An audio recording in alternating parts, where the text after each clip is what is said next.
Quelques personnes ont gardé leurs anciennes idées sur l'idole. Elles croient manger d'un sacrifice fait à une idole réelle. Ça veut dire quoi? Et son bel dénonce des personnes qui vont associer une idole qui ne peut parler, qui ne peut ressentir des émotions, qui ne peut voir, à un démon. Et c'est ce qu'on voit dans les religions dites révélées. Il y a des statuettes, ils vont se prosterner devant les statuettes. Et l'idole, comprenez que ce n'est pas seulement une statuette, une idole. Une idole, ça peut être une idée, ça peut être un sentiment, ça peut être un péché dont tu n'arrives pas à t'en détacher. C'est quelque chose qui domine sur toi, dans ton quotidien.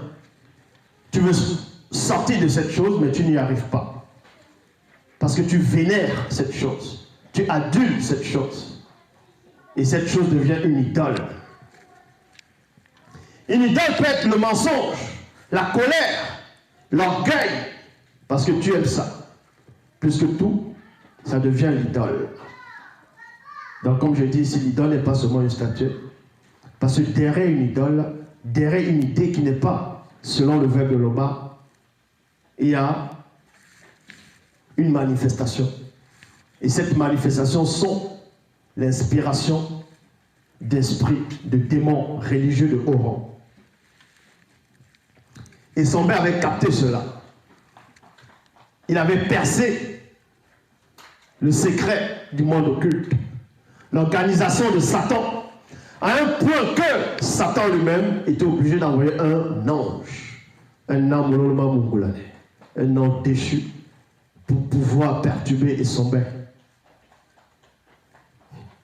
Donc imaginez la puissance de la révélation, de la connaissance, de la sanctification que Sombé avait atteint, pour qu'on puisse lui envoyer un ange déchu et non un démon. Parce que ce qu'on appelle les démons, et Sombé les avait déjà écrasés. Il les avait déjà combattus. Il avait combattu sa propre nature. Il est arrivé dans un autre plan très élevé. Et jusqu'à présent, il continue à perturber des gens. Il continue à déranger. Et son mec dérange. Parce que c'est le jeune. C'est quelqu'un qui était jeune. C'était petit. Quand Moto est venu dans le plan visible, il a trouvé les animaux. Il était jeune. Lui, les animaux étaient là avant. Mais sauf que Moto, à l'intérieur, est plus ancien que ces animaux. Et ce qui se passe actuellement, c'est ce qui s'est déjà passé. Il n'y a rien de nouveau. Avant que j'arrive dans ce monde, dans cette réalité de l'extérieur, du visible, de la chute, il y avait déjà des religions dites révélées, toute forme de croyance et de spiritualité. Et les gens pensaient que ça allait rester ainsi, ça va rester ainsi jusqu'à la fin des temps. Et quand ils voient celui qui est en face de vous arriver, ils vont dire, tiens, il est jeune. Il ramène une doctrine. C'est quoi cette doctrine-là? Et cette doctrine est en train de perturber maintenant. C'est en train de déranger. Ça prend le dessus. Ça déstabilise beaucoup de personnes. Les gens vont dire, Zouloula, c'est qui? On ne le connaît pas. Mais derrière, ils sont abonnés, ils regardent Zouloula. Il dit, mais la connaissance, c'est Mandou. De son cerveau, non. Forcément, Satan l'apparaît pour lui révéler des choses. Ou c'est un ange déchu. Ça, j'ai déjà entendu. Ça. De même que son mère, à son époque, il était jeune. Il a troublé le système. Zouloula va vous troubler. Le verbe va vous déstabiliser. Quand je dis vous, c'est en fonction de vos consciences. Parce que tout est déjà fini.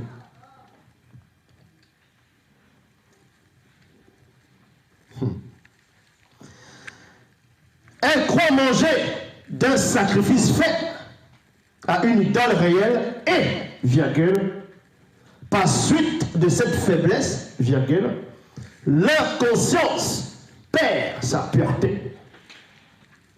Leur conscience perd sa pureté. Ça veut dire qu'il y a ce qu'on appelle le toucher du démon maintenant. Tu vas aller au village en Afrique, on va te donner la nourriture, tu vas avoir des statuettes dans les chefferies. Dans ta tête, tu vas te dire, voici les démons. Et tu n'as pas envie de manger parce qu'on t'a donné de la nourriture où se trouvaient ces statuettes. Tu as peur de manger parce que tu te dis, ce sont les démons qui sont là. C'est-à-dire que tu as perdu ta pureté. On a touché ta conscience. Tu t'es affaibli. C'est parce que son père recommande. Tu peux manger. Satan n'a créé aucun animal. Satan ne crée pas la nourriture. Tout appartient à l'Oba. Et toute chose reconnaît la supériorité, la grandeur, la toute-puissance, et même au-delà de la toute-puissance de l'Oba. Quoi qu'il n'y a rien au-dessus de la puissance de l'Oba. Et son père poursuit dit ici, il est vrai qu'un aliment peut nous rapprocher de la manifestation de l'amour de l'Oba et en même temps nous en éloigner. Et beaucoup se sont posé la question, mais qu'est-ce que ça veut dire réellement cette phrase? Est-ce à dire que si on va en Inde, on fait du poulet au curry ou du safran, Shiva il est là, on offre à Shiva et on veut aussi te donner, est-ce que tu dois manger ou pas? Si tu es faible spirituellement, tu te diras, tiens, je ne vais pas manger parce que si je mange, ça va m'éloigner de la manifestation de la grâce de l'Oba. Ça dit que tu es faible. Ce n'est pas de ça dont son banc te fait allusion aussi. Il y a des viandes qui sont interdites à la consommation. Il y a des animaux interdits à la consommation. Si tu les manges volontairement, tu t'éloignes de la grâce, de la manifestation. Si tu obéis aux préceptes, aux ordonnances des animaux que tu dois consommer, de telle façon, ça te rapproche aussi. C'est de ça dont Issombé faisait allusion. Prenez garde, toutefois, que votre liberté ne devienne une pierre d'achoppement pour ceux qui pourront être faibles.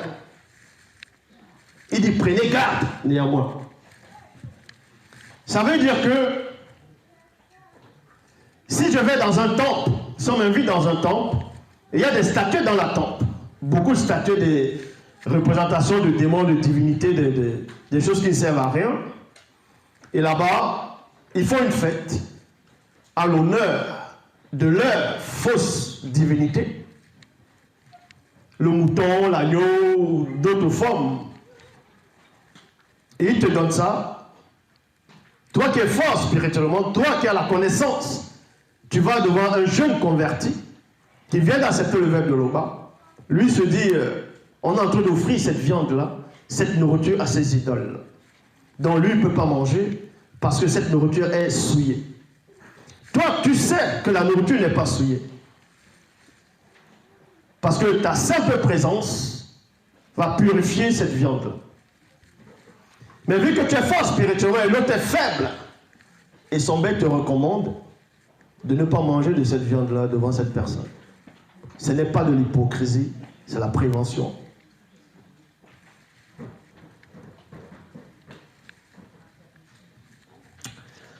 Car si quelqu'un te voit, toi qui as de la connaissance, assis à table, dans un temple d'idole, sa conscience à lui, qui est faible,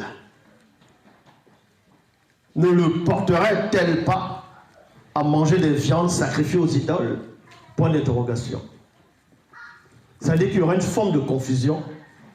Si cette personne te voit, tu es assis dans ce temple-là où il y a les idoles, peut-être tu es en train de manger, lui se dit, waouh, lui est en train de manger des viandes sacrifiées aux idoles. Donc aux démons, dans sa conscience à lui. Lui, s'il vient manger aussi de cette viande, il va se dire dans sa conscience faible qu'il est en train d'honorer les démons. Et le fait de penser que tu es en train d'honorer les démons, tu ouvres déjà la porte. La porte, c'est quoi? La porte, c'est un sentiment. Par un sentiment, tu ouvres une porte. Tu peux ouvrir une porte par une idée, par une émotion qui t'envahit petit à petit. C'est comme une petite brèche. C'est une petite idée. Dès que tu penses, tu plonges dans cette idée, ça s'ouvre, la brèche s'ouvre et ça t'envahit. Après tu dis, j'ai la révélation. Dieu m'a dit, le Saint-Esprit m'a mis à cœur.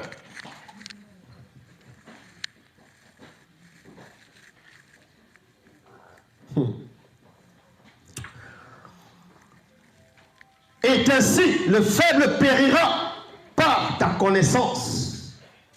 Le faible périra par ta connaissance. Le frère et la sœur connus pour lesquels John qui savait a été mis à mort par les blancs des sangs mêlés. En péchant de la sorte contre les frères et sœurs et en blessant leur conscience faible, vous péchez contre John qui savait et le deuxième.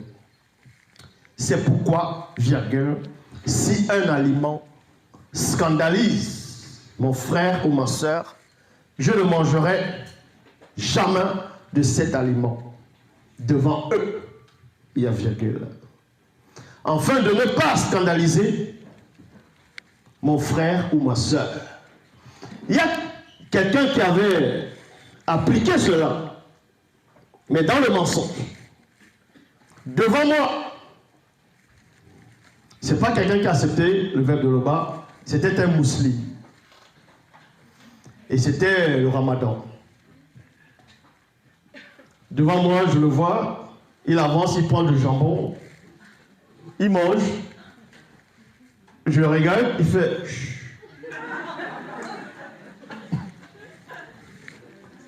Il me dit, oh, tu sais, moi, je ne crois pas tout ça. Mais quand on va à table, il était comme ça.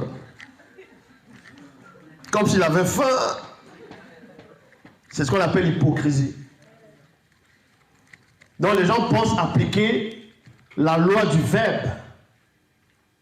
Et pourtant, ils sont contre le verbe. C'est sûr pour vous dire, tout appartient à l'Oba. Arrêtez de vous poser des questions. Tout appartient à l'Oba. Et tout est à vous si vous appliquez le verbe. C'était ça le message.